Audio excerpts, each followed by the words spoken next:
मेरी CEO wife और मैं दोनों साथ में रीबॉर्न हुए, लेकिन मुझे जरा भी खुशी फील नहीं हो रही। रिबर्थ के बाद सबसे पहला काम मैंने यही किया कि हर पॉसिबल तरीके से उसे छोड़ दूं। इस लाइफ में मैं अकेले मरना प्रेफर करूंगा। मैं उससे फिर से मिलना नहीं चाहता। पिछली जिंदगी में मैं उसकी ब्यूटी पर ललचा गया था। बिना ज्यादा सोचे मैंने उससे शादी कर ली, लेकिन शादी के बाद मुझे उसके प्यार का एक दिन भी नहीं मिला, बल्कि मुझे उसकी व्हाइट मूनलाइट के ताने भी सहने पड़े। क्या तुम मुझसे कम्पीट कर सकते हो? तुम तो पेशाब करने की भी जहमत नहीं उठाते। जाकर मिरर में देखो तुम क्या हो। इसलिए रीबॉर्न होने के बाद मैंने उसकी व्हाइट मूनलाइट से डील कर ली। हर बार जब मैं उन्हें मिलवाऊंगा वो मुझे पैसे देगा। मेरी वाइफ मुझे मूवी देखने बुलाती है, मैं मूवी टिकट्स उसकी व्हाइट मूनलाइट को दे देता हूँ। मेरी वाइफ घर पर डिनर करना चाहती है, मैं जानबूझकर डोर लॉक कर देता हूँ ताकि वो मजबूरी में उसकी व्हाइट मूनलाइट के घर रुकने जाए। मेरी वाइफ का बेलिन में ट्रांसफर होने वाला है काम के लिए। वो सिर्फ एक फैमिली मेंबर ले जा सकती है। बिना सोचे मैंने ये मौका उसकी व्हाइट मूनलाइट को दे दिया। तो जब मेरी वाइफ वापस घर आती है, उसे पता चलता है कि उसका हस्बैंड उससे नफरत करता है। मैं उसे जानबूझकर परेशान कर रहा हूँ। वो हमारी वेडिंग एनिवर्सरी भी भूल गई क्योंकि वो अपनी व्हाइट मूनलाइट के साथ थी। मैंने कंप्लेन नहीं किया, इंस्टेड मैंने विदेश में पढ़ाई के लिए एप्लीकेशन दे दी। मेरा प्लान है कि पढ़ाई के बाद वापस आऊंगा और अपनी बाकी जिंदगी अपने देश को डेडिकेट करूंगा। उसके फ्रेंड्स मजाक उड़ाते हैं कि वो और उसकी व्हाइट मूनलाइट परफेक्ट कपल हैं। मैंने इसे डिनाई नहीं किया, बल्कि एक डिसीजन लिया, फर्स्ट डिवोर्स अप्लाई करना, ताकि मैं खुद उन्हें खुश कर सकूं। अब मुझे फर्क नहीं पड़ता कि वो कहां गई या क्या करेगी। मैं बस उम्मीद करता हूं कि डिवोर्स अप्रूव हो जाए और मैं इस 3 लोगों वाली बेवकूफ़ी भरी रिलेशनशिप से बाहर निकल जाऊं। अगले दिन मैं अकेले सिविल रजिस्ट्री ऑफिस गया। हेलो कॉमरेड, मैं फोर्स्ड डिवोर्स अप्लाई करना चाहता हूं।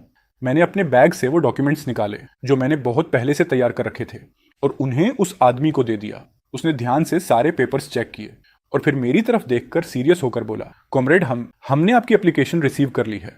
अगर आप 1 महीने के अंदर इसे वापस लेने नहीं आए तो फोर्स्ड डिवोर्स ऑफिशियली लागू हो जाएगा। मैंने सिर हिलाया, थैंक्स कहा और अपना बैग लेकर बाहर निकल गया। शाम ढल रही थी, सूरज धीरे धीरे पीछे जा रहा था और एक शानदार सनसेट छोड़ रहा था। हल्की हवा चल रही थी जिससे गर्मी काफी कम हो गई थी। फैक्ट्री से लोग 3-3, 5-5 के ग्रुप्स में फिनिक्स ब्रांड की साइकिल पर मेरे पास से गुजर रहे थे। कोई भी इमेजिन नहीं कर सकता था कि मैं एक ऐसा इंसान हूं जो एक बार रिबॉर्न हो चुका है। पिछली जिंदगी में बीनिंग बिन और मैं एक दूसरे से प्यार करते थे।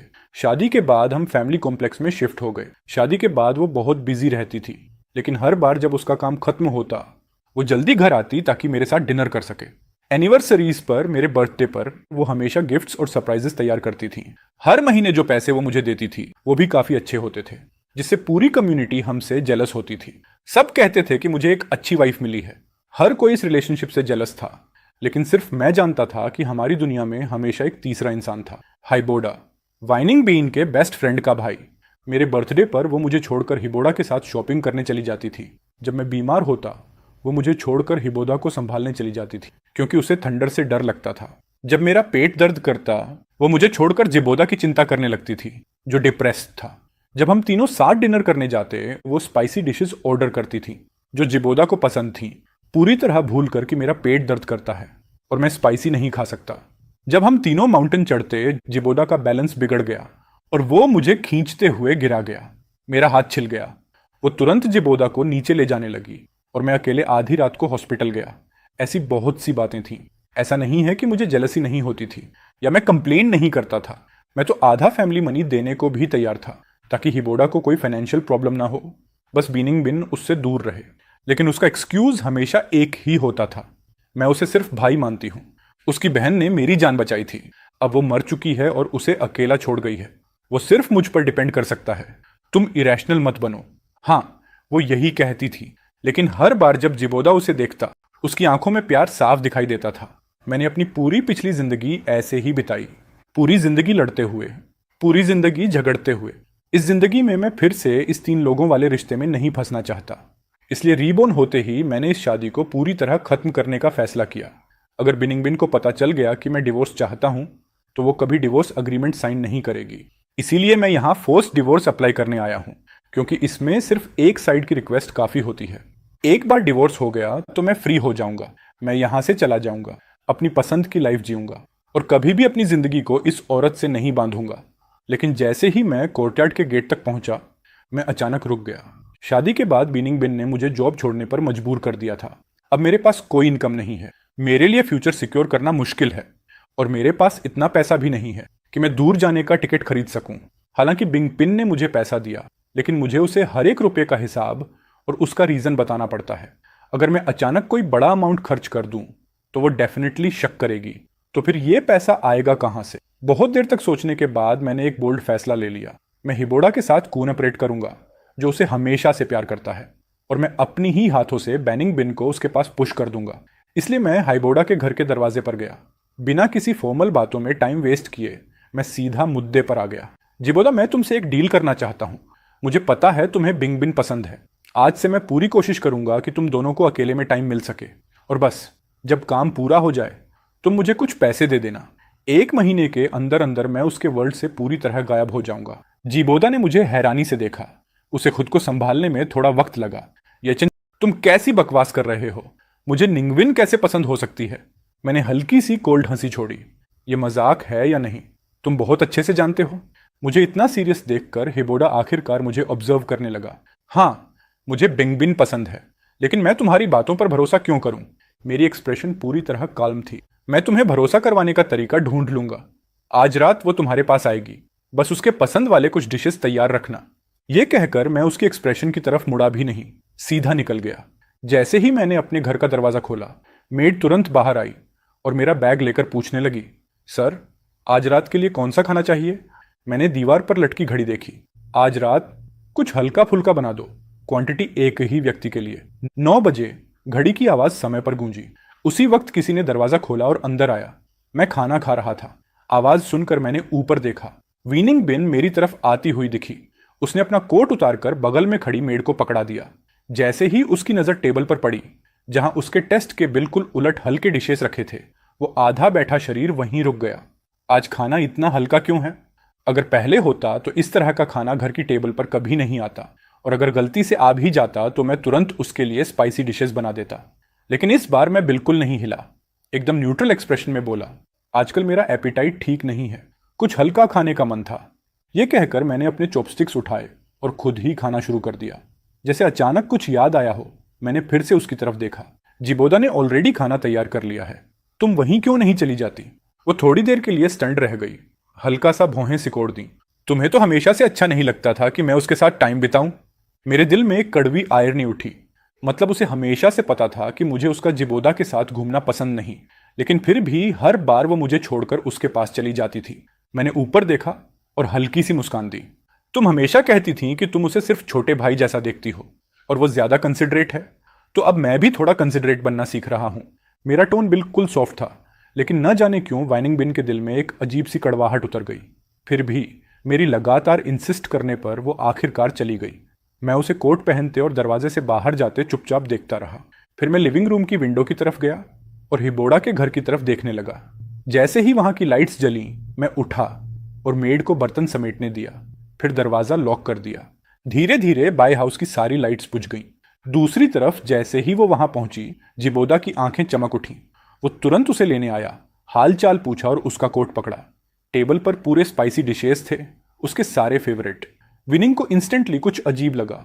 वो कुछ पूछना चाहती थी, लेकिन जिबोदा की बातें उसे बार बार रोक देती रहीं। ये डिनर नॉर्मल से काफी लंबा चला। जब वो फाइनली उठी और जिबोदा की थोड़ी रिग्रेटफुल नजरों के बीच वापस बाई हाउस पहुंची, उसने देखा कि उसके घर में पूरी तरह अंधेरा है। उसने जोर से भौहें सिकोड़ी, दरवाजा नॉक किया और मेरा नाम कई बार पुकारा, पर अंदर से कोई आवाज नहीं। उसने दरवाजा खोलने की कोशिश की तो पता चला कि अंदर से लॉक है। आखिर तुम्हें हुआ क्या है? उसने जोर जोर से धक्का लगाया। काफी देर तक दरवाजा पीटती रही, पर कोई जवाब नहीं। आखिरकार कहीं जाने की जगह न होने पर वो फिर से जिबोदा के घर लौट गई। जैसे ही जिबोदा को पता चला कि मैंने दरवाजा लॉक कर दिया है, उसका दिल तेज धड़कने लगा। उसके होंठों पर आने वाली खुशी को उसने बड़ी मुश्किल से दबाया और चिंता वाला एक्सप्रेशन बनाकर बोला, कोई बात नहीं निंगपिन, ऐसी सिचुएशन में तुम आज रात मेरे घर पर ही रुक जाओ। निंगपिन ने ठंडी आवाज में अपनी टेम्पल्स दबाई। टुनाइट तुम परेशान हो गए। मैं लिविंग रूम में सो जाऊंगी, मैं कहीं और नहीं जाऊंगी। अगली सुबह बहुत जल्दी। जैसे ही मैंने दरवाजा खोला, वो नीचे सोफा पर बैठी नजर आई। उसके कोट पर अभी भी ओस की कुछ बूंदें थीं, शायद अभी अभी आई थीं। मैं बिना आवाज किए नीचे उतर गया। जैसे ही आवाज सुनी, उसने ऊपर देखा और मेरी तरफ देखा। कल रात तुमने दरवाजा क्यों बंद किया था? मैं टेबल पर बैठ गया और ओटमील का कटोरा पीते हुए आराम से बोला, आजकल चोर चकार बहुत बढ़ गए हैं। आदत हो गई है दरवाजा लॉक करने की।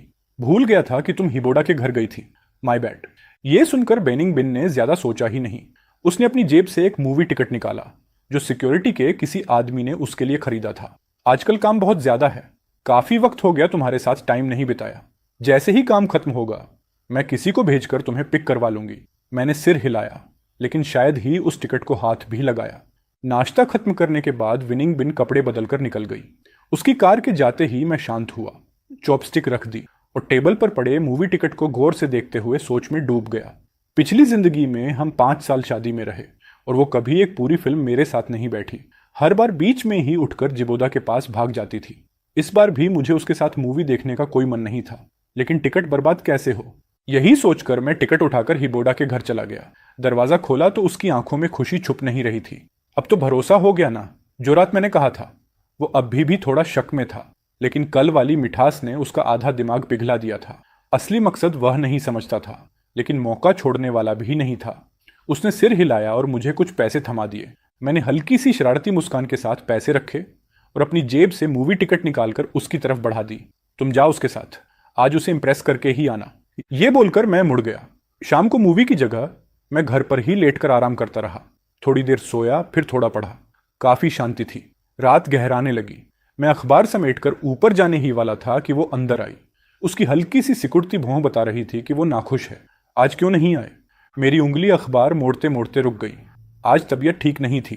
वीनिंग ने तुरंत हाथ बढ़ाकर मेरी पेशानी छूने की कोशिश की। हॉस्पिटल चले? जरूरत नहीं। तभी अचानक एक तेज रिंगटोन ने सन्नाटा तोड़ दिया। मैं उठता उससे पहले ही विनिंग ने फोन उठा लिया। मैं करीब था, इसलिए उसकी आवाज साफ सुनाई दी। दूसरी तरफ से कहा जा रहा था, ऑफिस इन द रजिस्ट्रो सिविल, यानी सिविल रजिस्ट्री ऑफिस। मेरी उंगलियां अखबार पकड़ते पकड़ते कस गईं। सांस अटक गई। न जाने कितना वक्त गुजर गया। कॉल रखते ही वो मेरी तरफ पलटी। सिविल रजिस्ट्रेशन ऑफिस वालों ने कहा कि कुछ डिटेल्स मिसिंग हैं। कुछ बताया नहीं। मैंने नजरें नीचे की। हमने शादी बहुत जल्दी की थी, शायद कुछ पेपर्स अधूरे रह गए होंगे। मैं जाकर ठीक कर दूंगा, बाकी सब सेट है, कोई डिले नहीं होगा। सौभाग्य से बेनिंग बिन ने सिर हिला दिया। उसने ज्यादा दिमाग नहीं लगाया, फिर मुड़कर तैयार होने चली गई। बाहर आते ही जैसे उसे कुछ याद आया, अपनी जेब से एक इनवाइट निकाला। ओह सही, सैंट सर का बर्थडे पार्टी परसों है, मेरे साथ चलना। इस बार मैं मना नहीं कर सकता था। सिर हिला दिया। बर्थडे के दिन हॉल में खूबसूरत कपड़ों में पुरुष और महिलाएं अकॉर्डियन की धुन पर नाच रहे थे। विनिंग मुझे डांस के लिए बुलाना चाहती थी, पर मैं बोला, अभी अच्छा फील नहीं कर रहा, तुम जिबोडा के साथ डांस कर लो, बेचारा अकेला आया है। म्यूजिक फिर शुरू हुआ। मेरी उदासीन एक्सप्रेशन देखकर विनिंग ने मजबूरी में जिबोदा की तरफ रुख किया। उसने उसका हाथ पकड़ा और वो मुस्कुराया, जबकि विनिंग की एक्सप्रेशन बिल्कुल कोल्ड थी। दोनों एक साथ नाचने लगे। भीड़ फुसफुसाने लगी, निंग बिन की शादी हो चुकी है ना, फिर ये किसी और मर्द के साथ क्यों नाच रही है? जिबोदा भी जानता है कि वो मैरिड है, फिर भी हंस क्यों रहा है? मैं, उसका लेजिट हस्बैंड, कुछ दूरी पर खड़ा यह सब चुपचाप देख रहा था। वहां बहुत लोग थे, बहुत शोर था, शराब भी बह रही थी। बेनिंग बिन भी बच नहीं पाई। बेहू की एक के बाद एक पेग और आखिरकार वो नशे में डूब गई। उसकी पतली उंगलियां अपनी कनपटी दबा रही थी और मेरे नाम की आवाज लगा रही थी, लेकिन मैं पहले जैसा भागकर उसे पकड़ने नहीं गया। बस एक नजर मारी और जिबोदा मुस्कुराते हुए उसकी तरफ दौड़ पड़ा। उसने उसे संभाला। हम तीनों एक ही कार में बैठे, मैं फ्रंट सीट में, उन्हें पीछे जगह देकर। जिबोदा ने बड़ी जल्दी से विनिंग को पीछे बैठाया। विनिंग थोड़ा नशे में थी, लेकिन उसे भी महसूस हुआ कि कुछ गड़बड़ है, जैसे उसे समझ आ रहा हो कि मैं इन दिनों बदल गया हूं। यह बदलाव उसे अंदर से बेचैन कर रहा था। वो कुछ बोलने ही वाली थी कि अचानक एक जोरदार झटका हुआ। कार बीच रास्ते में खराब हो गई, लगभग किसी से टकरा ही जाती। विनिंग की शराब एकदम उतर गई। उसने झट से पास बैठे आदमी की चोटें देखने की कोशिश की। जिबोदा को ठीक देखकर उसने लंबी सांस ली, लेकिन जैसे ही उसने सिर उठाया, उसकी नजर सीधे मेरी आंखों से मिली, जो रियर व्यू मिरर में पड़ रही थी। उसके होंठ हिले जैसे कुछ कहना चाह रही हो, पर मैंने जानबूझकर नजरें फेर लीं। आसमान और काला होने लगा था और बारिश लगातार तेज होती जा रही थी। कई लोग छतरी पकड़े सड़क किनारे खड़े थे, किसी दूसरी गाड़ी का इंतजार करते हुए। ठंडी हवा चल रही थी और मैं खुद को हल्का कांपते हुए रोक नहीं पाया। यह देखकर मेरे पास बैठी विनिंग बिन ने तुरंत एक जैकेट उठाई और मुझे पहनाने लगी, पर उसी वक्त जिबोदा ने दूसरी तरफ से लगातार 3 बार छींक दी। हवा में ठहरी जैकेट वहीं रुक गई। उसके इस दोराहे को देखकर मेरे होंठ खुद ब खुद तिरछे हो गए। जिबोदा को इसकी ज्यादा जरूरत है, तुम पहले उसे दे दो। उसके शरीर की हल्की गर्मी वाली जैकेट आखिरकार जिबोदा के कंधों पर रख दी गई, जिससे उसका कान चुपचाप लाल हो गया। तभी सड़क के उस पार एक कार का हॉर्न बजा। लाओसांग ने खिड़की नीचे की ओर सड़क किनारे खड़े लोगों से पूछा कि क्या हुआ। मैंने जल्दी से कुछ लोगों को कार में बैठवा दिया, लेकिन दिक्कत ये थी कि कार में सिर्फ 2 सीटें बची थीं। इस बार विनिंग बिन ने बिना सोचे हमारी तरफ देखा, जैसे चाहती हो कि मैं और जिबोदा पहले बैठ जाएं। लेकिन जिबोदा ने उसकी कपड़े की कोर पकड़ ली। बहन बिंगिंग, तुम मेरे साथ रहो, मुझे डर लग रहा है। मैं मन ही मन हंसा। एक छोटी सी कार राइड में भी इसे डर लग रहा है, बट मेरे चेहरे पर कुछ नहीं दिखा। मैंने सीधे बिनिंग बिन की तरफ देखा। बिंग, तुम उसे लेकर जाओ, तुमने भी ड्रिंक कर रखा है। ड्रिंकिंग और हैवी रेन अच्छी कॉम्बो नहीं है। यह कहकर मैंने उसे मौका दिए बिना दोनों को कार में धकेल दिया। कार को दूर जाते हुए देखकर मैंने नजरें हटा ली, फिर तुरंत दूसरी कार रोकी। मैं घर नहीं गया, मैं सीधे सिविल रजिस्ट्रेशन ऑफिस गया। अगली सुबह जैसे ही मैंने मेन डोर खोला, एक शख्स तेजी से मेरी तरफ आया। मैंने ऊपर देखा, सीधा बिनिंग बिन की आंखों में आंखें मिली। तुम कल रात घर क्यों नहीं आए? कहाँ गए थे? मैंने ठंडे अंदाज में कहा। कल रात हैवी रेन थी, मैं एक दोस्त के यहाँ रुक गया। असल में मैं सिविल रजिस्ट्रेशन ऑफिस गया था कुछ डॉक्यूमेंट्स पूरा करने, टाइम लग गया। जब तक खत्म हुआ कोई ट्रांसपोर्ट नहीं था, तो एक सस्ते हॉस्टल में रुक गया। उसने सिर से पांव तक मुझे जांच लिया। जब पूरा यकीन हो गया कि मैं ठीक हूं, तभी उसने राहत की सांस ली और साइड में हटकर मुझे अंदर आने दिया। पापा और मम्मी आए हुए हैं। जैसे ही उसने ये कहा, मेरा हाथ हवा में ही रुक गया। मैंने सीधे लिविंग रूम की तरफ देखा, वहां दोनों बैठे थे। मेरी आवाज सुनते ही वो भी उठकर आगे आए। हल्की फुल्की ग्रीटिंग्स के बाद उसकी माँ ने मेरा हाथ पकड़कर मुझे सोफे की तरफ ले जाने लगी। रास्ते भर सिर्फ यही पूछती रही कि मेरी तबीयत कैसी है। हमारी शादी के बाद से उसके माता पिता अक्सर आते थे, लेकिन प्यार से नहीं, सिर्फ एक बात को लेकर दबाव डालने आते थे, बच्चा करो। लेकिन बच्चा कोई ऐसा काम नहीं जो बस बोलने से हो जाए। मैंने बगल में खड़ी विनिंग बिन की तरफ देखा। उसका चेहरा बिल्कुल भावहीन था, लेकिन आंखों में हल्की उम्मीद थी। वो भी बच्चा चाहती थी। अगर ये पहले वाला जीवन होता तो शायद मैं भी चाहता, हमारे जैसे दिखने वाले कई बच्चे। लेकिन अब रिबर्थ के बाद मेरा मन बदल चुका था। मेरी चुप्पी लंबी होती देखकर उसके पापा ने बेटी की तरफ देखा। तुम दोनों बच्चे करने वाले हो या नहीं? वो चौंकी, फिर मुझे देखा। शायद उसे लगा मैं शर्म से चुप हूं, इसलिए उसने हल्की मुस्कान के साथ सिर हिलाया। हाँ, हम चाहते हैं, लेकिन ये चीज हरी में नहीं करनी चाहिए, नेचुरली होना चाहिए। दोनों के मना न करने पर उसके पापा मम्मी एक दूसरे को देखकर समझ गए, अब टाइम है प्लान आगे बढ़ाने का। डिनर टेबल पर उसके पिता खास तौर पर एक स्पेशल सूप लेकर आए और हमें मुस्कुराकर बाउल में डालकर दिया। उसकी माँ की एक्सपेक्टेंट नजरों के सामने मैंने सूप एक ही बार में पी लिया। डिनर के बाद उसके माता पिता ज्यादा देर नहीं रुके और कार में बैठकर चले गए। उनके जाते ही हम दोनों कमरे में आकर लेट गए, लेकिन कुछ ही मिनटों में मेरे अंदर अचानक गर्मी की लहर दौड़ गई। पूरा कमरा सफोकेटिंग लगने लगा। मैंने अनजाने में अपनी शर्ट ढीली की, नजरें घुमाई तो देखा विनिंग बिन का चेहरा भी लाल था। वो भी बेचैनी से अपनी ड्रेस का कॉलर खींच रही थी। जैसे ही हमारी नजरें मिली, एक ही बात दिमाग में कौंधी, आज की सूप में कुछ गड़बड़ थी। मैं उठने ही वाला था कि वो मुझ पर झपट पड़ी और मुझे नीचे दबा लिया। उसकी उंगलियां मेरे बेल्ट तक पहुंचने ही वाली थीं कि मैंने उसे झटके से दूर कर दिया। शायद उसने उम्मीद नहीं की थी कि मैं उसे रिजेक्ट कर दूंगा। उसकी आंखें शौक से फैल गईं। इस समय को याद करते हुए मेरी बेरुखी और ठंडापन उसके लिए कितना कड़वा रहा होगा। उसकी आवाज हल्की सी कांपी। क्या हुआ? वो मेरी हथेली कसकर पकड़ रही थी। बैठने में कोई दिक्कत नहीं थी, पहले जाकर एक शावर ले लो। हम दोनों क्लीन फ्रीक है ना, इसलिए मेरी बात सुनकर उसे ज्यादा सोचना नहीं पड़ा। अपने अंदर जल रही आग को दबाते हुए वो उठी और बाथरूम की तरफ चली गई। जैसे ही बिनिंग बिन बाथरूम में गई, मैंने जल्दी से पास रखा ग्लास उठाया और एक बड़ा घूंट पी लिया। फिर मैं मुड़ा, खिड़की के किनारे को पकड़ा और बाहर कूद गया। छुपकर मैं जिबोदा की खिड़की तक पहुंचा और हल्का सा नॉक किया। जल्दी कर, उसकी रूम में जा, उसे ड्रग दिया गया है। ये बेस्ट अपॉर्चुनिटी है, मौका दोबारा नहीं मिलेगा। बात खत्म करके मैंने हिबोडा की एक्सप्रेशन देखी, फिर मुड़कर चला गया। दूसरी तरफ बिनिंग बिन नहाने के बाद बाल सुखाते हुए बाथरूम से बाहर आई। हल्की रोशनी बंद हो चुकी थी, सिर्फ एक धुंधली सी परछाई बिस्तर पर लेटी दिख रही थी। उसने बिना सोचे उसके पास कदम बढ़ा दिए। वो फिर उसी आदमी को नीचे दबा लेती है। उसके हाथ और भी बेपरवाह होते जा रहे थे। जब वो उस आदमी की एडम्स एप्पल पर किस करने वाली थी, तभी एक धीमा सा कराहस को उसकी होंठों से निकला। आदमी गहरी नींद से अचानक जाग गया। उसने झटके से खुद को ऊपर उठाया और एक तरफ हटा लिया। लाइट ऑन कर दी। तेज रोशनी ने पूरी रूम को भर दिया। वो औरत हैरान रह गई। तुम? जिबोदा कुछ पल के लिए कुछ समझ ही नहीं पाया। उसे अंदाजा नहीं था कि वो पकड़ा जाएगा। उसका चेहरा एकदम बदल गया। वो कुछ बोल भी नहीं पा रहा था। अगले ही सेकंड एक धीमी सी कराह औरत के मुंह से निकली, अब तक गई नहीं? वो पूरी तरह होश में आया। पास रखी जैकेट उठाई और डर कर भाग गया। सुबह बीनिंग बिन गर्दन के पीछे हाथ फेरते हुए सीढ़ियां उतर रही थी। कल रात क्या हुआ? क्या जिबोदा मेरे रूम में था? मैंने अपना आखिरी घूंट खिचड़ी खत्म किया और पूछा, कौन? कल रात तुम नहाकर सो गई थी, कोई नहीं आया तुम्हारे रूम में? औरत को थोड़ा अजीब लगा, कुछ गलत सा महसूस हुआ, पर उसे याद भी नहीं था कि रात क्या हुआ, इसलिए उसने और कुछ नहीं पूछा। आखिर वो कैसे सोच सकती थी कि रात के बीच में जिबोदा को मैं ही उनके रूम तक ले गया था। उसे धीरे धीरे जिबोदा की तरफ धकेलते धकेलते बिनिंग बिन का काम इतना बिजी हो गया कि मुझे उन्हें दोनों को दोबारा मिलवाने का मौका ही नहीं मिला। फिर अचानक बिनिंग बिन को बेइन में ट्रांसफर का ऑर्डर मिला, लेकिन नोटिफिकेशन के साथ सिर्फ एक फैमिली मेंबर को साथ ले जाने की अनुमति थी। उसने लिफाफे को देखा और एक पल के लिए रुक गई। पहले वो मुझे बिना सोचे साथ ले जाती, लेकिन अब इक्वेशन में जिबोदा भी था। उसे याद आई हिबोदा की मरती हुई बहन की वो आखिरी बात, उसका ख्याल रखना। लिफाफा उसके हाथों में मसल गया। वो घर आई और बड़ी मुश्किल से बोली, मेरा ट्रांसफर बीन में हो गया है। ऑर्गेनाइजेशन एक फैमिली मेंबर को टीवी स्टेशन में जॉब देगा, पर मैं सिर्फ एक को ले जा सकती हूँ। उसकी आवाज धीरे धीरे लगभग गायब हो गई। मुझे समझ आ गया कि आगे वो क्या कहने वाली है। जिबोदा अकेला है, कोई नहीं है उसकी देखभाल करने वाला।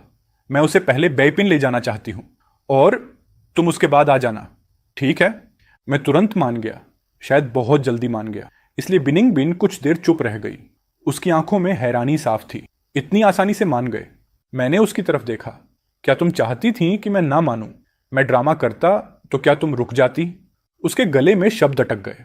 जवाब साफ था, नहीं, क्योंकि जैसे ही ट्रांसफर का ऑर्डर आया था वो फैसला कर चुकी थी कि हिबोदा को साथ ले जाएगी। कोई भी उसे रोक नहीं सकता था। वो मेरा हाथ पकड़कर बोली, जेचेन, तुमने बहुत सहा है, मैं आगे चलकर तुम्हें कंपेंसेट करूंगी। मेरा चेहरा शांत था, लेकिन अंदर से मैं ठंडी हंसी हंस रहा था। हमारा फ्यूचर, वो तो पहले ही खत्म हो चुका था। ट्रांसफर अचानक आया था, इसलिए पूरी कॉलोनी ने बिनिंग बिन के लिए एक फेयरवेल पार्टी रखी। पार्टी के बीच में मैं एक कोने में चुप बैठा उन्हें देख रहा था। बिनिंग बिन और हिबोदा दोनों भीड़ से घिरे हुए एक के बाद एक ड्रिंक पी रहे थे। औरत के गाल और भी गुलाबी होते जा रहे थे और आदमी की नजरें धुंधली। जैसे जैसे लोग उन्हें चीयर्स करने आ रहे थे, जिबोदा खुद को संभाल नहीं पाया और बिनिंग बिन पर झुक गया। शायद मेरी निगाह महसूस हुई। उसने तुरंत जिबोदा को अलग किया और सिक्योरिटी को कहा कि उसे सोफा पर बिठा दें। वो मेरी तरफ आने ही वाली थी कि अचानक दीवार के नीचे से ऊपर तक एक भयानक दरार फैल गई, जैसे धरती खुद दहाड़ रही हो। सबके चेहरे सफेद पड़ गए। अर्थक्वेक। कुछ ही सेकंड में माहौल तबाही में बदल गया। चीखें, रोना, भाग दौड़, सब एक साथ फूट पड़ा। बिनिंग बिन मेरी तरफ दौड़ने लगी, लेकिन उसी पल पीछे से हिबोदा की चीख आई। उसके कदम वहीं जम गए। उसी एक पल की हेजिटेशन में पूरा बिल्डिंग ढह गया। अनगिनत लोग जमीन के नीचे दब गए थे। पता नहीं कितना समय बीत गया। जब मैंने दोबारा आंखें खोली तो महसूस हुआ कि पूरा शरीर गिरी हुई भारी बीमों के नीचे दबा हुआ है। अंधेरे माहौल में हल्की हल्की सिसकियों के अलावा सिर्फ मेरे दिल की धड़कन सुनाई दे रही थी। मैंने मुंह खोलकर हेल्प के लिए चिल्लाना चाहा, लेकिन एक्सट्रीम पैनिक की वजह से एक भी आवाज नहीं निकल पाई। मालूम नहीं कितना वक्त बीता। अचानक ऊपर से ड्रिलिंग जैसी आवाज आई। फिर बचाव दल की चीख सुनाई दी, हमें कोई मिल गया है। मेरे सिर के ऊपर जमे मलबे को हटाया गया और अचानक आई तेज रोशनी से मेरी आंखें अपने आप बंद हो गईं। लेकिन जब नीचे की हालत साफ दिखाई दी तो बचाव दल खुद रुक गया, क्योंकि वहां सिर्फ मैं ही नहीं फंसा था। दूसरी तरफ जिबोदा भी उसी तरह फंसा हुआ था। अब हालात बेहद क्रिटिकल थे और किसी भी पल दूसरा झटका, आफ्टर शॉक आ सकता था। पहले किसे बचाए? विनिंग बिन ने नीचे फंसे हम दोनों को देखा। उसका चेहरा सफेद पड़ चुका था। दिल जोर से सिकुड़ गया था। बिल्कुल पहले निंगी को बचाना चाहिए। प्लीज पहले मुझे बचाओ, मुझे डर लग रहा है। निंग मिंगी, मुझे मत छोड़ो। इसी बीच अचानक दूसरा झटका आया और हम दोनों और गहराई में धंस गए। अगर ऐसे ही डाउट करते रहे तो दोनों में से कोई नहीं बचेगा। निंग मिंगी, तुमने मेरी बहन से प्रॉमिस किया था कि मुझे अच्छी तरह संभालोगे।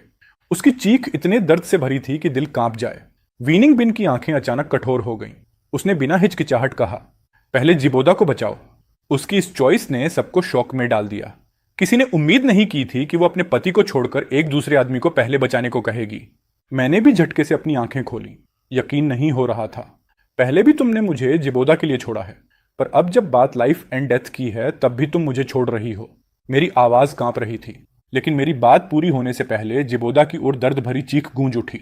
बहुत दर्द हो रहा है, प्लीज मुझे बचाओ।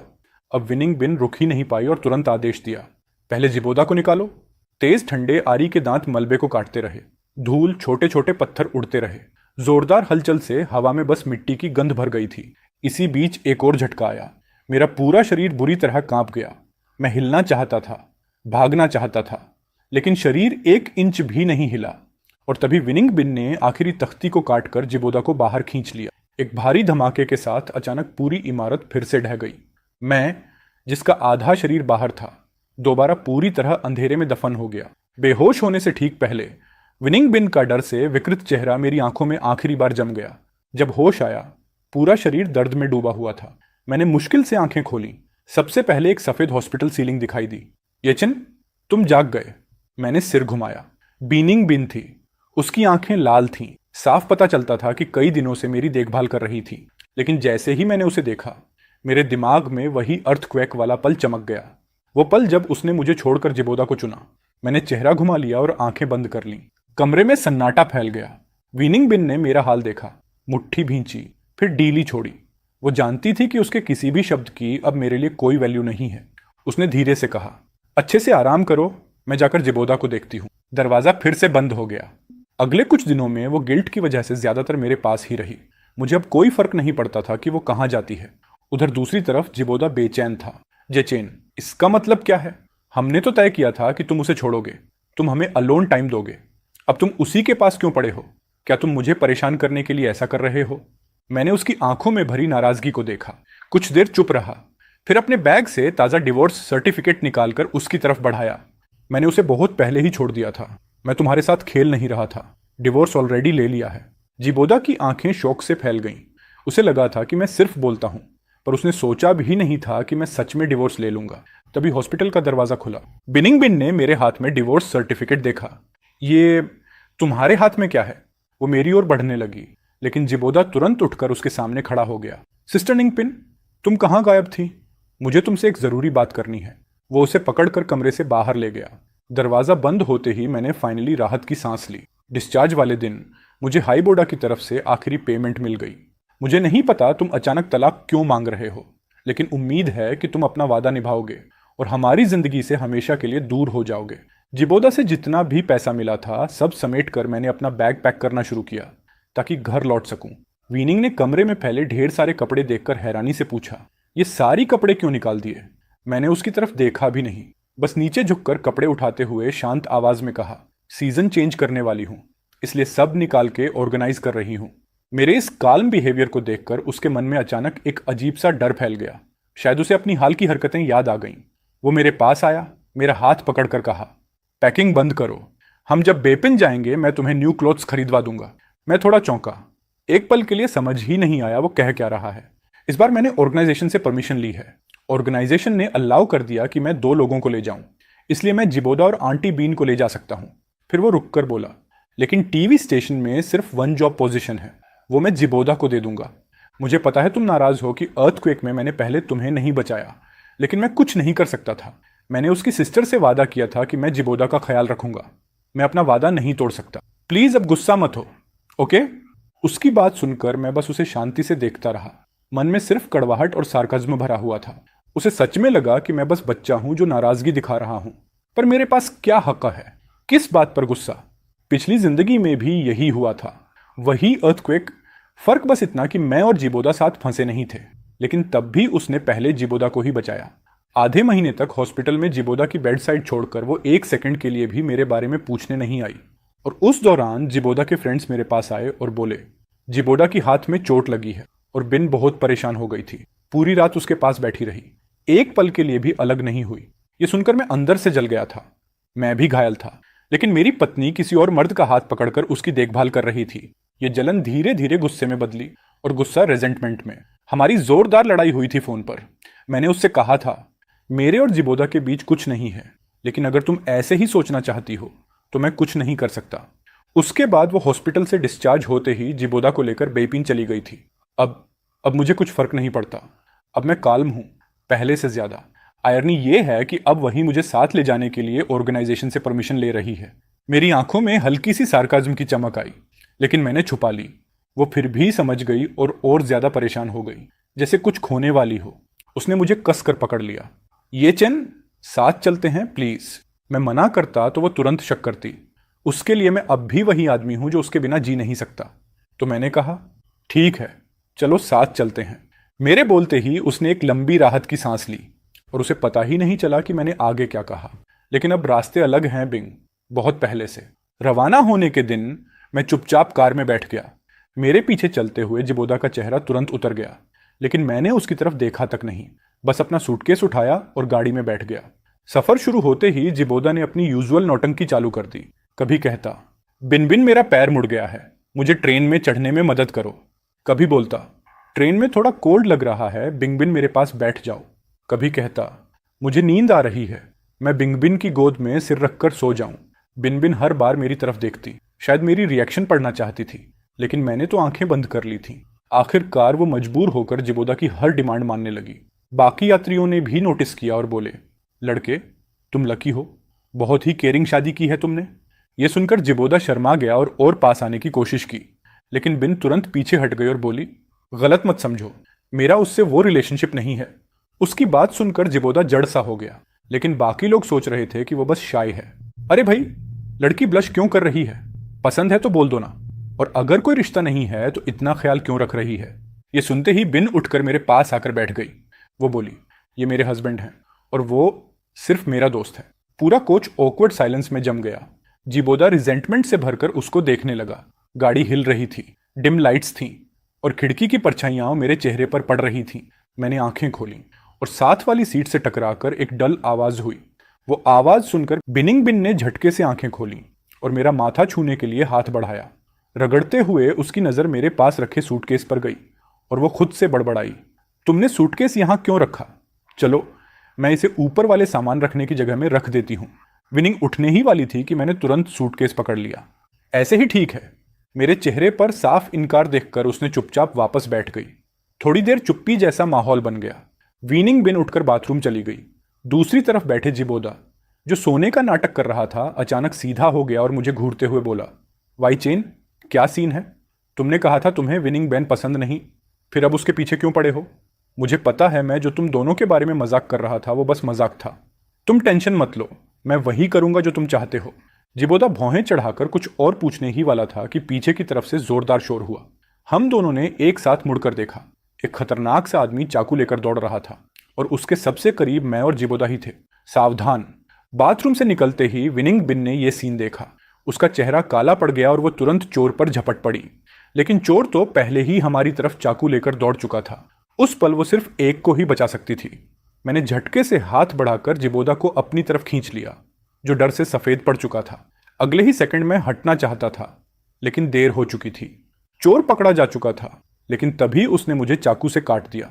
विनिंग बेन ने उसे जोरदार लात मारी और पीछे पीछे आता पुलिस वाला चोर को पकड़ने लगा। अरे लड़के, हाथ का खून रोक जल्दी। विनिंग मेरे पास आई, चेहरे पर घबराहट साफ थी। तुम ठीक हो? जो जवाब मेरे गले तक आया था वो वहीं अटक गया। मेरा बायां हाथ लगातार खून बहा रहा था, लेकिन मेरी आंखें पूरी तरह शांत थीं, इतनी शांत कि थोड़ी कोल्ड लग रही थी। पूरी रात हम दोनों एक ही लाइन में बैठे रहे। बीच में बस एक पतला सा आयल था, वो मेरे जख्म पर दवा लगा रही थी। आवाज में डर छिपा नहीं था। जे चेन, सॉरी। मुझे पता था कि वो कुछ और कहना चाहती थी, पर मायने ही क्या। विनिंग ने ऊपर देखा, आंखों में गिल्ट। जब उसने देखा कि मैं कुछ सुनना नहीं चाहता, उसने लंबी सांस ली। वाई चेन, बेलन पहुंचकर हम अच्छा लाइफ जिएंगे, ओके? तुम जो चाहोगे मैं खरीद दूंगी। मैंने बस चुपचाप देखा, कुछ नहीं कहा। फिर आंखें बंद की और बोला कि मैं थक गया हूं। वो भी चुप हो गई और मेरे ऊपर धीरे से कंबल डाल दिया। उसे लगा आगे बहुत टाइम होगा। इसी सोच में वो भी सो गई। रात की खामोशी में जब पूरा डिब्बा सो चुका था, मैंने धीरे से अपनी आंखें खोली, पैरों के पास रखा सामान उठाया और डिवोर्स सर्टिफिकेट उसके हाथ में रख दिया, जो गहरी नींद में थी। मैंने उसे देखा। एक पल के लिए दिमाग सुन्न हो गया। यही चेहरा मैंने अनगिनत बार देखा था, जब मैंने उसे शादी के लिए प्रपोज किया था, जब वो खुशी से रोई थी, शादी की रात जब वो नर्वस होकर लाल पड़ गई थी, जब हम जिबोदा की वजह से लड़ते थे और उसका चेहरा ठंडा रिप्रोच से भरा हो जाता था। 5 साल ये चेहरा देखा, 5 साल इससे प्यार किया, और अब कभी नहीं देखूंगा। ट्रेन स्टेशन पर पहुंचने की अनाउंसमेंट हुई। विनिंग हल्का सा हिली, पर आंखें नहीं खोली। मैंने भी उसे नहीं देखा। मैं अपना सामान लेकर नीचे उतर गया। सूटकेस के पहियों की आवाज पत्थर की सड़क पर गूंज रही थी। मैं ट्रेन से उल्टी दिशा में चलता रहा, बिना एक बार पीछे देखे। पैसेंजर्स, ट्रेन बीइंग स्टेशन पर आ चुकी है। वीनिंग ने आंखें रगड़ी।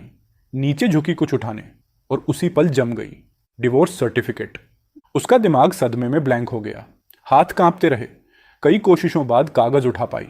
खोलते ही उसकी अपनी फोटो, आधी चेहरा, डिवोर्स के स्टील सील से कटा हुआ, दर्द आंखों से सीधा दिल तक। वो तुरंत सीधी बैठी, सीट खाली, मेरा सामान गायब, मैं गायब। घबराहट में वो बाहर भागी, हर तरफ मेरी तलाश में, पर बहुत देर हो चुकी थी। गुस्सा अंदर फट पड़ा। उसने डिवोर्स सर्टिफिकेट इतनी जोर से पकड़ा जैसे फाड़ ही देगी। उसे समझ आ गया, इस तरह के छुपे हुए तलाक के लिए 1 महीना पहले सिविल रजिस्ट्री में अप्लाई करना पड़ता है। मतलब मैं पूरे 1 महीने से चुपचाप डिवोर्स की तैयारी कर रहा था। अब उसके पास ऑप्शन बस एक था, फोर्स्ड डिवोर्स। लेकिन मैंने आखिर गलती क्या की? वो बस हवा में बुदबुदाई। मैंने उसे कुछ नहीं कहा, मैं ही उससे डिवोर्स लेने जा रही हूं। वीनिंग ने खाली पड़े प्लेटफॉर्म की तरफ देखते हुए अपना सिर उठाया। सीसी ने होंठ दबाए। उसकी आंखों में कंफ्यूजन साफ दिख रही थी। तभी जिबोदा कार से बाहर आया। सिस्टर निंगिन, क्या ये डिवोर्स सर्टिफिकेट है? चूंकि ये चेन ने तुमसे डिवोर्स ले लिया तो हम जो बात कर रहे थे उस बात पूरी होने से पहले ही बाइंग ने उसे धक्का दे दिया। कॉमरेड जी, तुम्हारी देखभाल करने का मेरा काम यहीं खत्म होता है। जिबोदा वहीं जम गया। सिर से पैर तक एक ठंडा डर उतर गया। पहले कभी विनिंग आगे बढ़कर उसे जेंटल तरीके से संभाल लेती, लेकिन अब वो बस उसे दूर से देख रही थी, जैसे कोई अजनबी हो। कॉमरेड जी, मैंने तुम्हारी देखभाल सिर्फ तुम्हारी सिस्टर की आखिरी इच्छा के मुताबिक की। मुझे तुम्हें बेन तक पहुंचाना था और तुम्हारे लिए एक जॉब अरेंज करनी थी। इसके बाद हमारे बीच अब कोई भी संबंध नहीं। उसकी आवाज जितनी आगे बढ़ती गई उतनी ही ठंडी होती गई। जिबोदा का चेहरा पीला पड़ गया। रिजेंटमेंट नहीं था, प्योर फियर था। उसे पहली बार एहसास हुआ कि उसने किस तरह की ताकतवर इंसान को पकड़ रखा था और अब वो हाथों से फिसल रहा है। वो अचानक उस पर झपट पड़ा और पीछे से कसकर पकड़ लिया। न नहीं, मैं नहीं जाना चाहता।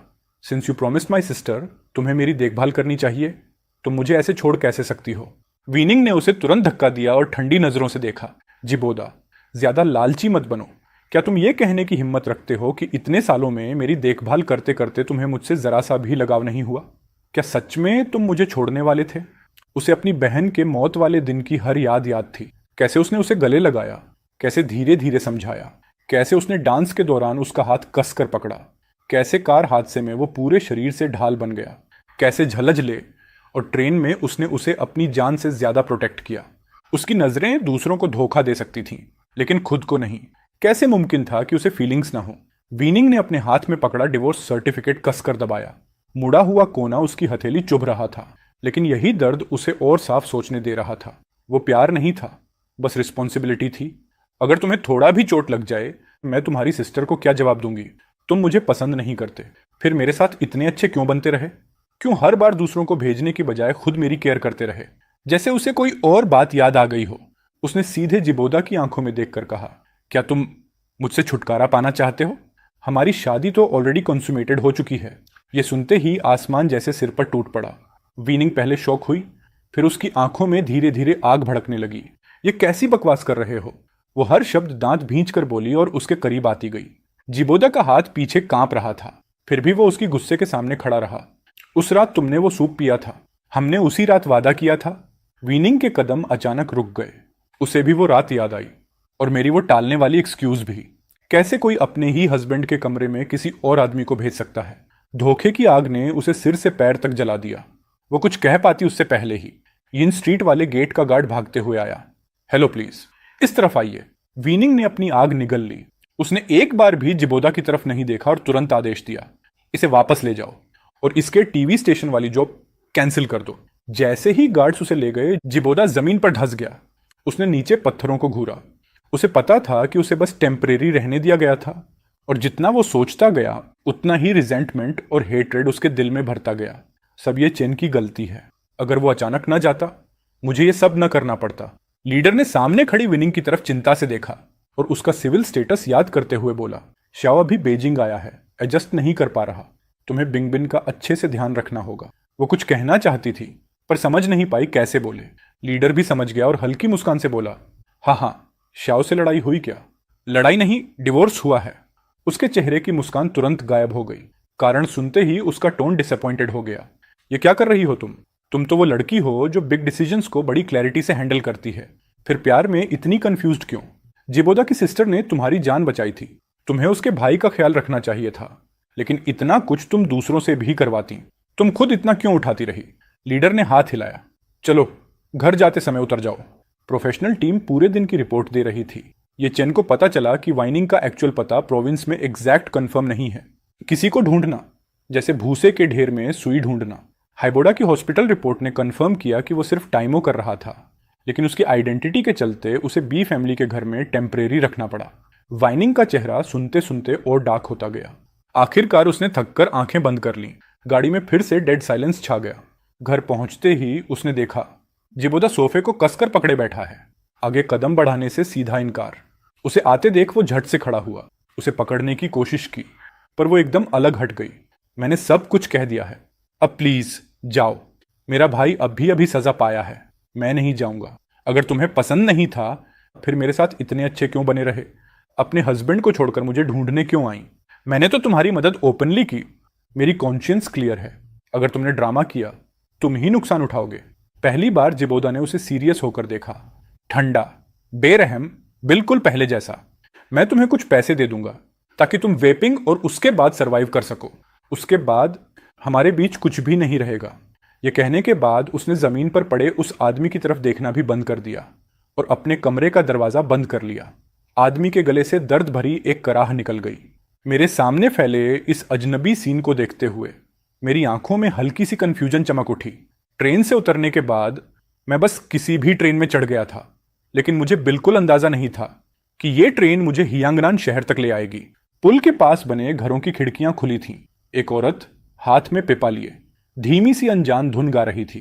जीयू डायलेक्ट की नरम आवाज हवा में घुल रही थी और एक काली छत वाली नाव नदी को चीरते हुए धीरे धीरे दूर जा रही थी। हल्की हल्की बारिश शुरू हो गई। मैंने जल्दी से हाथ उठाकर अपने सिर को ढका, एक हाथ में सूटकेस पकड़े और छत के नीचे आकर खड़ा हो गया। नीले पत्थरों पर गिरती बारिश की बूंदें हल्की हल्की आवाज कर रही थीं, लेकिन बारिश धीरे धीरे तेज होती जा रही थी। मैं खुद को रोक नहीं पाया और लकड़ी के दरवाजे के पास आ गया, लेकिन पीछे हटते वक्त मैं अचानक किसी से टकरा गया। अनजाने में मैंने पलट कर देखा और सीधा उसकी गहरी आंखों में खो गया। वो एक औरत थी जिसने सिल्क की लंबी ड्रेस पहन रखी थी, चेहरे पर हल्की सी मुस्कान।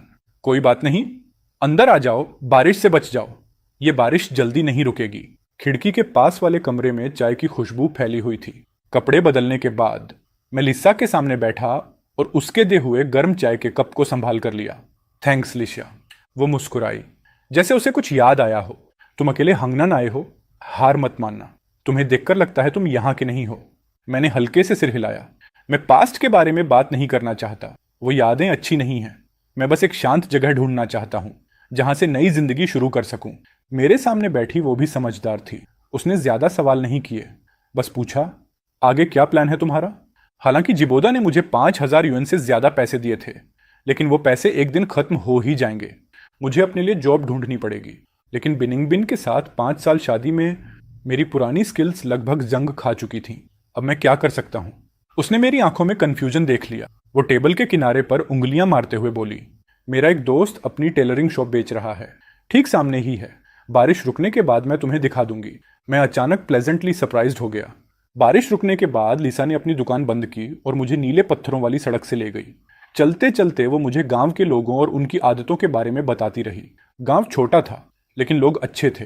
दुकानों की कमी नहीं थी, लेकिन टेलरिंग शॉप्स बहुत कम थीं। उसका दोस्त भी दुकान बेचना नहीं चाहता था, लेकिन उसकी पूरी फैमिली वेपिंग में थी, इसलिए मजबूरी में उसे छोड़ना पड़ रहा था। चलते चलते मेरे दिमाग में अचानक बिनिंगबिन और जिबोदा का ख्याल आया। टाइम कैलकुलेट किया तो अब तक वो दोनों बीन पहुंच चुके होंगे। अब जब मैं बीच में नहीं हूं तो शायद उनका रिश्ता स्मूथली आगे बढ़ रहा होगा। कुछ मिनट चलने के बाद हमारे सामने एक छोटा सा 2 मंजिला बिल्डिंग आ गया। लिसा के दोस्त से मिलने के बाद मैंने इस जगह को थोड़ा समझा। बात भी स्मूथली हो गई और लिसा की मदद से डील जल्दी फाइनल हो गई। अगला पूरा हफ्ता मैं बिजी रहा। पहला काम, घर की ओनरशिप ट्रांसफर करना। दूसरा, नोटबुक में दी एड्रेस के हिसाब से जगहों को समझना। क्योंकि मेरी स्किल अभी भी वीक थी, इसलिए मैंने एक एक्सपीरियंस्ड मास्टर ढूंढा और टेलरिंग सीखना शुरू किया। मैंने पूरी मेहनत से सीखा और मास्टर भी सिखाने में दिलचस्पी दिखा रहा था। 1 महीने के अंदर ही मैंने काम अच्छे से सीख लिया। मैंने अपने लिए खुद एक नई शर्ट बनाई और थैंक्स बोलने के लिए लिया के लिए भी एक ड्रेस तैयार की। जब मैंने उसे वो कपड़े दिए, उसकी आंखों में सरप्राइज चमका और फिर वो मुस्कुरा दी। मैं थोड़ा ऑकवर्ड होकर सिर हिलाया।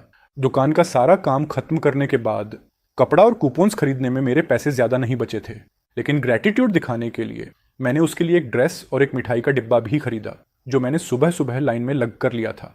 मिठाइयों की खुशबू इतनी स्ट्रांग थी कि मुंह में पानी आ जाए। मुझे बहुत पसंद आया। Thank you. अच्छा है तुम्हें पसंद आया। मुझे डर था तुम रिजेक्ट ना कर दो। मैंने राहत की सांस ली। जैसे ही टेलरिंग शॉप खुली, आसपास के लोग बस ऑब्जर्व कर रहे थे। आखिर मैं नया टेलर था, अगर काम खराब होता तो वो मजाक उड़ाते। लेकिन कुछ ही दिनों में छोटी सी दुकान कस्टमर्स से भर गई। सिर्फ मेरी स्किल ही अच्छी नहीं थी, बल्कि मेरे डिजाइन्स भी नए और अट्रैक्टिव थे। और सबसे जरूरी, मैं बात करने में सॉफ्ट था, इसलिए लोग मुझे पसंद करने लगे। एक शाम जब मैं आखिरी कस्टमर को भेजकर दुकान बंद करने ही वाला था, अचानक सामने से एक तेज आवाज आई, यचन। दरवाजा बंद करते हुए मेरा हाथ रुक गया और मैंने सामने खड़ी औरत की तरफ देखा। उसने हाथ में पकड़े कपड़े को जमीन पर फेंक दिया और जोर से चिल्लाई, सब लोग आओ और देखो, यही है वो दुकान। मैंने इतने पैसे खर्च करके नया ड्रेस बनवाया और कपड़ा इतना घटिया निकला कि पहनने से पहले ही फट गया। उस टाइम हम ऑलरेडी डिनर कर चुके थे और सब लोग बाहर इवनिंग वॉक पर निकले हुए थे। जैसे ही वो हंगामा हुआ, पूरा मोहल्ला इकट्ठा हो गया और जैसे ही लोगों ने देखा कि टारगेट मैं हूं, भीड़ में हल्की हल्की फुसफुसाहट शुरू हो गई। शक वाली वॉइसेस धीरे धीरे बढ़ने लगी। उस औरत का चेहरा और काला पड़ता जा रहा था, लेकिन फिर भी वो हटने को रेडी नहीं थी। बोली, क्या तुम लोग इसलिए फायदा उठाते हो क्योंकि मैं एक औरत हूं? मैं अपनी रेपुटेशन पर झूठ क्यों बोलूंगी? उसकी दुकान की फैब्रिक इतनी खराब है कि पहनने से पहले ही फट गई। मेरा पैसा वापस दो। ये बोलकर उसने भीड़ में से और 2-3 औरतों को आगे धक्का देकर निकाला। उनकी हाथों में भी फटी हुई कपड़े थे। मेरी आंखें अपने आप सिकुड़ गईं। चाहे मैं कितना भी इडियट होता, ये समझ जाता कि ये पूरा ड्रामा किसी ने जानबूझकर सेट किया है। मैं 1 महीने में इतनी सारी ड्रेसेस अकेला नहीं बना सकता, और ऊपर से मैं मेंस वेयर भी बनाता हूँ, विमेंस वेयर भी, बुजुर्गों और बच्चों के लिए भी। तो फिर ये कैसे पॉसिबल है कि फटे हुए सारे कपड़े सिर्फ यंग लड़कियों वाले ही हों? मैंने बस एक नज़र चारों तरफ घुमाई और तभी मुझे भीड़ में सिकुड़ा सिकुड़ा एक आदमी दिखा, पास वाली दुकान का मालिक। मैं आगे बढ़ने ही वाला था कि एक पतली गोरी हाथ ने मुझे रोक लिया। पीछे मुड़ा तो लिया थी, धीरे से सिर हिलाकर मुझे रोकती हुई। फिर वो आगे बढ़ी और जमीन पर पड़ा कपड़ा उठाकर ध्यान से देखने लगी। तुम्हारे पास क्या सबूत है कि यह ड्रेस इसी दुकान की बनी है? उसकी ठंडी वाइब से वो औरत एक कदम पीछे हट गई, लेकिन फिर भी जिद पर अड़ी रही। सबूत किस बात का चाहिए? ये फैब्रिक और ये डिजाइन सिर्फ इसकी दुकान में मिलता है। अगर इसने नहीं बनाया तो और कौन बनाएगा? लिया हल्का सा हंसी, वो भी मॉकिंग वाली। ये डिजाइन और ये फैब्रिक हर जगह मिलता है, एक्सक्लूसिव नहीं है। वो बना सकता है तो बाकी शॉप्स भी बना सकती हैं। वो ड्रेस को और ध्यान से देखने लगी और उसी समय उसे कपड़े की परतों के बीच एक छोटा सा फैब्रिक का टुकड़ा मिला। फिर उसने कहा, जो भी ये चंद से कपड़े सिलवाता है सबको पता है, कपड़ा बनकर तैयार होने के बाद ये पीछे एक छोटा सा फैब्रिक पैच छुपाकर सिलता है और उसके ऊपर अपना डिजाइन सिग्नेचर डालता है ताकि कोई फेक ना बना सके। लेकिन तुमने ना पैच सही जगह लगाया और ना ऊपर की स्टिचिंग सही की है। यह सुनकर उस औरत का चेहरा एकदम सफेद पड़ गया। मुंह खुला था पर आवाज नहीं निकल रही थी। भीड़ ने भी सब समझ लिया और सबकी नजरें एक साथ उसी पर टिक गईं। कुछ ही सेकंड में लोग उस पर उंगलियां उठाने लगे। आखिरकार वो औरत दबाव सह नहीं पाई और बोल पड़ी कि उसे किसने भड़काया था। पास वाली सिले सिलाए कपड़ों की दुकान का मालिक। असल में उसकी दुकान का बिजनेस कभी अच्छा नहीं चला। उसे लगा था कि मेरी सिले सिलाई की दुकान बंद हो जाएगी तो उसकी जिंदगी संवर जाएगी। लेकिन मैं न सिर्फ वापस खुल गया, बल्कि मेरा काम पहले से ज्यादा चलने लगा। तो इसने ये गंदी चाल चली। लेकिन अब प्लान फेल होने के ऊपर खुद जेल जाने की बारी आ गई। जैसे ही पुलिस उसे पकड़कर ले गई, भीड़ तालियां बजाकर खुशियां मनाने लगी। बाकी औरतें भी कैओस का फायदा उठाकर चुपचाप खिसक गईं। लेकिन मेरा चेहरा अभी भी ठंडा और भारी था। लिया ने चिंतित होकर मुझे देखा। क्या हुआ? मैंने लंबी सांस ली। जो अभी हुआ, उसने एक बात साफ कर दी है। बिजनेस अच्छा होगा तो जेलसी होगी। आज एक ने झूठा इल्जाम लगाया है तो आगे और लोग भी आएंगे और उनके तरीके भी और डेंजरस होंगे। मैंने एक नजर दूर खड़ी पुरानी वुडन डोर वाली हवेली पर डाली। एक पल के लिए मन में हिचकिचाहट उठी। जब पहली बार इस अजीब शहर में आया था, बस एक काम ढूंढना था ताकि जिंदगी चल सके। लेकिन दुकान खोलते ही ये सब शुरू हो गया। सच कहूं तो समझ नहीं आ रहा था कि आगे बढ़ना है या नहीं। तभी लिया ने मेरा कंधा पकड़कर कहा, रिलैक्स, जो साफ है उस पर दाग नहीं लगता। मेरे साथ भी ऐसा हो चुका है। हम हर मूव का जवाब दे सकते हैं, पहले सोचते हैं कि इन चीजों से कैसे निपटना है। अगले हफ्ते मैंने दुकान जानबूझकर बंद रखी। रोज लिया के साथ बैठकर स्ट्रेटजीज तैयार करता रहा। जब दोबारा दुकान खोली तो कस्टमर्स पहले से ज्यादा आ रहे थे। मुझे अकेला देख लिया ने 2 फुर्तीली और समझदार लड़कियां काम के लिए रिकमेंड कर दी। थोड़ा चैन मिला। लेकिन जैसे ही राहत मिली, लिया ने एक और खबर दी। वो वापस बेन जा रही थी। तभी मुझे उसकी असली आइडेंटिटी पता चली। वो कोई नॉर्मल टी सेलर नहीं थी। वो बेपिन के एक बड़े अधिकारी की पोती थी। बीमारी से उभरने के लिए हियांगनान आई थी। अब ठीक हो गई थी तो वापस जाना जरूरी था। ये सुनकर मेरे मन में एक अजीब सा खालीपन आया। इस छोटे से कस्बे में मैंने सबसे पहले उसी को देखा था। अगले कई महीनों तक उसी ने मेरी मदद की। लेकिन अब जब हम दोनों जेन्युइनली दोस्त बने थे तो बिछड़ने का टाइम आ गया था। मेरे चेहरे पर उदासी देखकर वो भी रुक गई, जैसे कुछ कहना चाह रही हो, जैसे कहना चाहती हो कि चलो साथ में बीन। पर फिर उसे याद आया कि मैं हमेशा बीन का नाम सुनकर अवॉइड करता हूं, जैसे वहां मेरे लिए कोई बुरा पास्ट छुपा हो। आखिर में उसने उस अनरियलिस्टिक ख्याल को वहीं दबा दिया। नो मैटर, मैं तुम्हें अपने घर का पता छोड़ रही हूं। हम एक दूसरे को लेटर्स लिख सकते हैं। यह सुनकर दिल में जितना भी अफसोस था, मुझे उसे दबाना ही पड़ा। जिस दिन लिया गई उस वही दिन था जैसा मैं पहली बार यहां आया था। हल्की बारिश शुरू हो गई थी। उसने मुझे टी हाउस की चाबी दी और कहा कि जब भी समय मिले वहां जाकर थोड़ा बैठ जाया करूं ताकि टी हाउस में थोड़ी लाइफ बनी रहे। उसने ये भी कहा कि शायद एक दिन वो फिर लौट आए। लेकिन हम दोनों जानते थे कि वो एक हाई ऑफिशियल की पोती है। इतनी आसानी से वो वापस नहीं आने वाली। मैंने उसकी गाड़ी को तब तक देखा जब तक वो नजर से गायब नहीं हो गई। फिर नजरें झुका लीं। मैं सीधा अपनी सिले सिलाई की दुकान की तरफ नहीं गया, बल्कि छाता खोलकर धीरे धीरे नीली पत्थर वाली पगडंडी पर चलता हुआ लिया कि टी हाउस की तरफ चला गया। जैसे ही दरवाजा खोला, 1 सेकंड के लिए दिल थोड़ा अजीब सा भारी हो गया। जब वो यहां होती थी, हमेशा मुस्कुराते हुए अंदर आती थी और मुस्कुराते हुए जाती थी। मेरी नजर धीरे धीरे खिड़की की तरफ गई। वही जगह जहां घंटों हमारी बातों का कोई लिमिट नहीं होता था। मैं जाकर अपनी सीट पर बैठ गया, लेकिन सामने अब कोई नहीं था जो मेरे लिए गर्म चाय डाल दे। एक लंबी सांस मेरे होंठों से निकल गई। लिया अभी थोड़ी देर पहले गई थी और मुझे उसकी याद ऑलरेडी सताने लगी थी। मेरी नजर फिर दरवाजे पर गई, जैसे उम्मीद कर रहा हूं कि अगले ही पल वो वापस अंदर आ जाए। लेकिन रात हो गई और वो वापस नहीं आई। दूसरी तरफ बीइंग परिवार में बिनिंगबिन, जो अब मुझसे तलाक ले चुकी थी, उसकी नेचर और भी कोल्ड होती जा रही थी। पिछली बार जिबोदा को निकालते वक्त उसने तो उसे ड्रग देने की भी कोशिश की। इस बार तो कोई मदद करने वाला भी नहीं था। पुलिस तुरंत पहुंच गई और जिबोदा को उठा ले गई। नॉर्मली उसके स्टेटस की वजह से उसे हल्की सजा मिलनी चाहिए थी, पर इस इंसिडेंट के बाद उसके पुराने कई गंदे काम भी सामने आ गए। ऊपर से बिनिंगबिन ने भी कोई नरमी नहीं दिखाई। नतीजा ये हुआ कि सजा हल्की तो दूर, अब उसे और भारी पनिशमेंट मिलेगी। घर लौटकर जब वो अंदर गया, हल्की सी भी उम्मीद नहीं थी कि कोई उसका इंतजार कर रहा होगा। टेबल पर भी गर्म खाना नहीं था। चाहे ये रोज की बात बन चुकी थी, पर फिर भी वो इसे एक्सेप्ट नहीं कर पा रहा था। आखिरकार शोर सुनकर नैनी बाहर आई और उसके लिए नूडल्स बना दिए। अगली सुबह उसे पोस्टमैन एक इनविटेशन देकर गया। पढ़ा तो पता चला ली परिवार की पोती की तबीयत ठीक हो गई है और वो वापस आ गई है। इसलिए ली परिवार ने स्वागत की पार्टी रखी है। फॉर्मेलिटी और संबंध के चलते उसे भी वहां जाना ही था। सोचते सोचते उसने ऑलमोस्ट मुझसे कह दिया कि गिफ्ट तैयार कर दो, पर फिर याद आया कि हम दोनों का अब तलाक हो चुका है। तो उसने नैनी को गिफ्ट्स तैयार करने को कहा और खुद जल्दी जल्दी ली परिवार की हवेली की तरफ निकल गया। ली परिवार की हवेली जगह पूरी तरह रोशन थी। लोग खुशियां मना रहे थे। वहीं पहली बार लिया की नज़र बिनिंगबिन पर पड़ी। अगर बिनिंगबिन आइस की तरह ठंडी और रॉयल ब्यूटी थी, तो लिया सॉफ्ट, वार्म और बेहद ग्रेसफुल थी। उसकी शालीनता इतनी नेचुरल थी कि कई लड़के उसका बस हाई सुनकर ही दंग रह गए। गिफ्ट देने के बाद बिनिंगबिन एक कोने में जाकर खिड़की के बाहर देखने लगी। इतने में लिया की नज़र उस पर कई बार गई। जब लोगों ने देखा कि लिया उसे बार बार देख रही है, तो क्यूरियोसिटी में उन्होंने दोनों का परिचय करा दिया। लिया को तभी एहसास हुआ कि ये वही महिला है जो पहले शादीशुदा थी और जिसका एक्स हस्बैंड उससे बहुत प्यार करता था, लेकिन अभी तक मिला नहीं।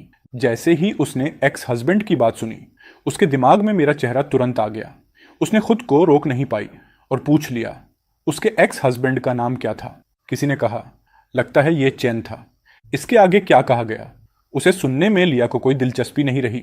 मेरे बारे में सोचकर उसको समझ आया कि शायद यही वजह थी कि वो बेपिन वापस नहीं आना चाहती थी। डिनर के बाद ली परिवार के पुराने मास्टर ने लिया को स्टडी में बुलाया। थोड़ी औपचारिक बातें पूछी, फिर उसने छोटे शहर की कुछ मजेदार बातें बताईं। सब सुनने के बाद अचानक लिया ने कहा, ग्रैंडपा, मुझे किसी से प्यार हो गया है। बूढ़े मास्टर ने अभी चाय पी ही थी, वो सीधा बाहर फेंक बैठे, क्या मेरी पोती जो लड़कों से दूर रहती है, उसको किसी से प्यार हो गया? लिया ने हल्की सी मुस्कान के साथ कहा, बस एक दिक्कत है, उसकी आइडेंटिटी थोड़ी खास है। बुजुर्ग ने कप नीचे रखा। कौन है? वो धीरे से बोली। वो बिनिंगबिन का एक्स हस्बैंड है। लिया को लगा था कि बुजुर्ग गुस्से से फट पड़ेंगे, पर उन्होंने हाथ हिलाकर कहा, सो वॉट? एक्स हस्बैंड ही तो है। जब तुम्हें पसंद है तो बस, मुझे क्या दिक्कत? फिर उन्होंने सीरियस होकर कहा, बस याद रखना, अगर वो और बिनिंगबिन अलग हुए हैं तो 90% गलती बिनिंगबिन की ही होगी। तुम बेवकूफ़ मत बनना, लिशा जैसे काम मत करना और उसे हर्ट मत कर देना। लिया के चेहरे पर खुशी चमक उठी। मतलब आप अग्री करते हो? उन्होंने चाय डालते हुए हंसकर कहा, हाँ, मैं मान भी लूं तो क्या, वो लड़का भी तुम्हें चाहता हो, ये भी तो जरूरी है। रात काफी देर तक जागने के बाद ही लिया स्टडी से बाहर आई। अपनी रूम में पहुंचकर उसने एक कागज निकाला। कलम हाथ में लिए वो काफी देर तक सोचती रही। आखिरकार उसने कुछ चिंता भरे शब्द लिख दिए। जब मुझे लिया की नई चिट्ठी मिली, उसी वक्त हियांग में फिर से बारिश शुरू हो गई। मैंने लकड़ी की छोटी छड़ी से खिड़की की लैटिस ऊपर उठाई। महीन हल्की बारिश नीले पत्थरों वाली पगडंडी पर गिर रही थी और हवा में एक ठंडी सी महक भर रही थी। मैं खिड़की के पास बैठकर बीन की चिट्ठी पढ़ रहा था। दिल सच में भारी हो गया। लाई को गए लगभग 3 महीने हो चुके थे।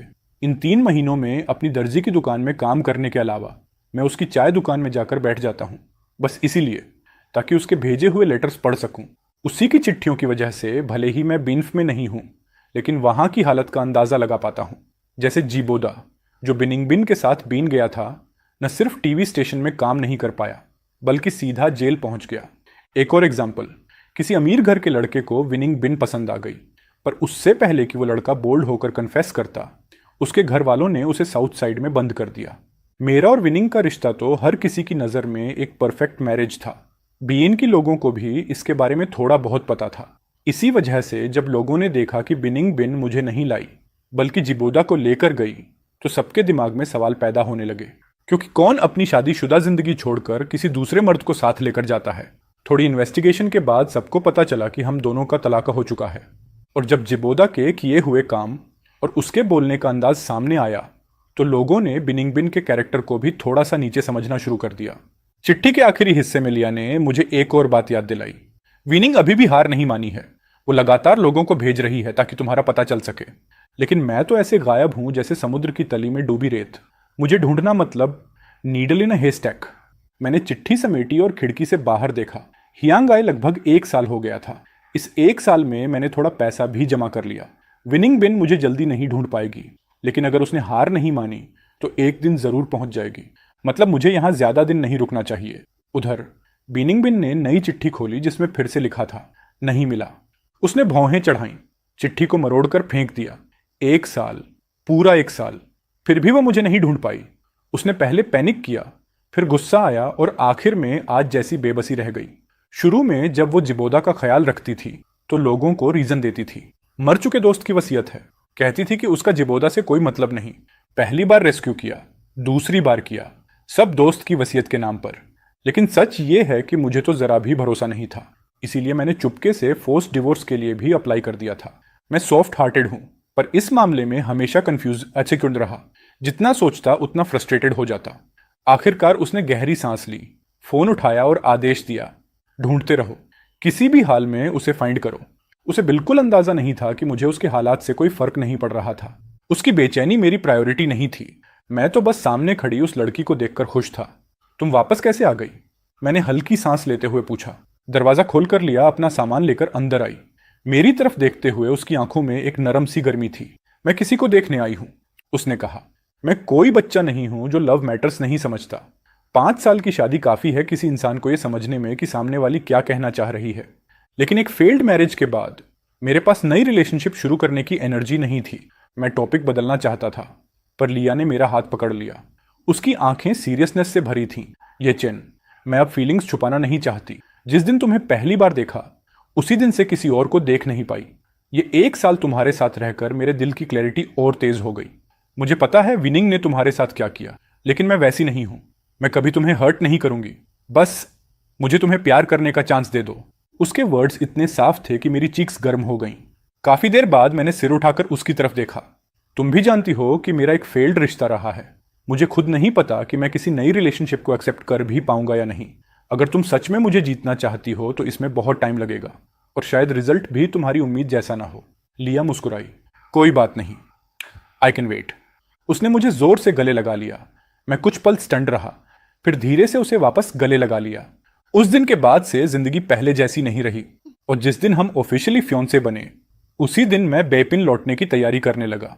लिसिया के साथ रिश्ते में आते ही मुझे समझ आ गया था, कभी ना कभी मुझे बेइन वापस जाना ही पड़ेगा, और कभी ना कभी मेरा सामना बिनिंग बिन से भी होगा। शुरू में लिया चाहती थी कि मैं बाबिन न जाऊं, लेकिन मैं जानता हूं मेरी आइडेंटिटी छिपने लायक नहीं है। कुछ दिनों के लिए भाग सकता हूं, हमेशा के लिए नहीं। इसलिए मैंने बेपिन की ट्रेन पकड़ ली। ले परिवार ने फिर से एक ग्रैंड पार्टी रखी थी। इस बार होस्ट थी लिया और उनका फियांसे विनबिन। मुझे पहले ही पता था कि लिया कभी किसी मर्द की तरफ नहीं झुकी थी। उसे पाने की कोशिश करने वाले लड़के तो रिवर में तैरती कार्प मछलियों जितने थे, लेकिन कोई भी उसके दिल में जगह नहीं बना पाया था। तो मुझे उसके फियांसे के बारे में थोड़ी क्यूरियोसिटी थी, लेकिन ये क्यूरियोसिटी तब सीधा रिजेंटमेंट और गुस्से में बदल गई जब उसने मुझे देखा।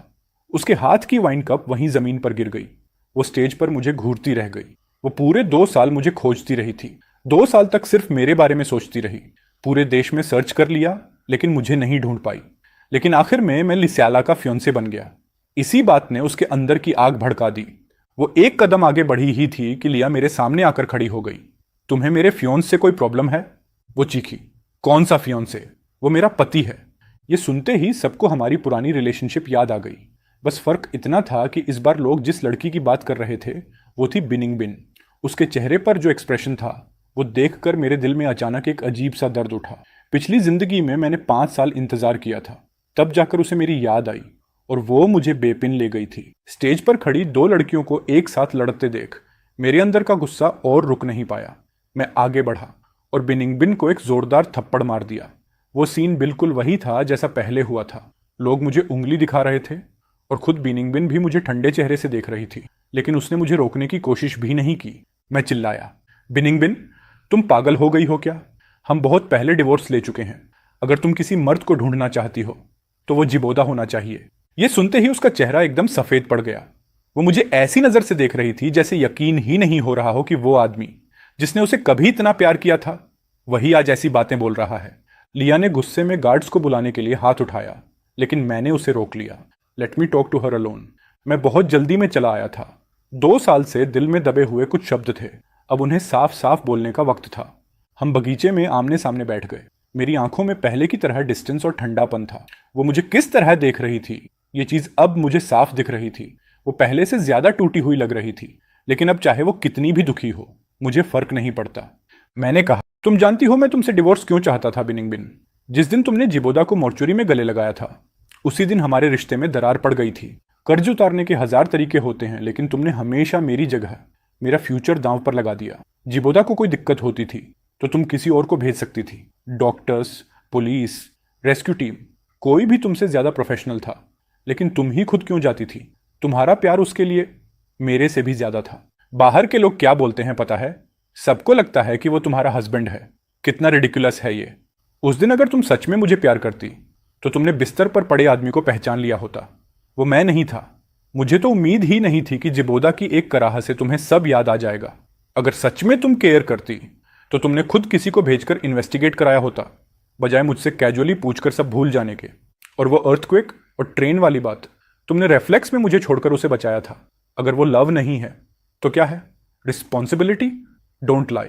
तुमने जो जो किया वो कोई रिस्पॉन्सिबिलिटी नहीं थी, वो इमोशंस थे। उसके लिए शायद मैं 2 जिंदगी का दुख एक साथ निकाल रहा था। मेरी आंखों से आंसू रुक ही नहीं रहे थे। बिनिंग बिन के चेहरे पर एक दर्द उतर आया। वो आगे बढ़कर मेरे आंसू पोंछना चाह रही थी, लेकिन मैं साइड में हट गया।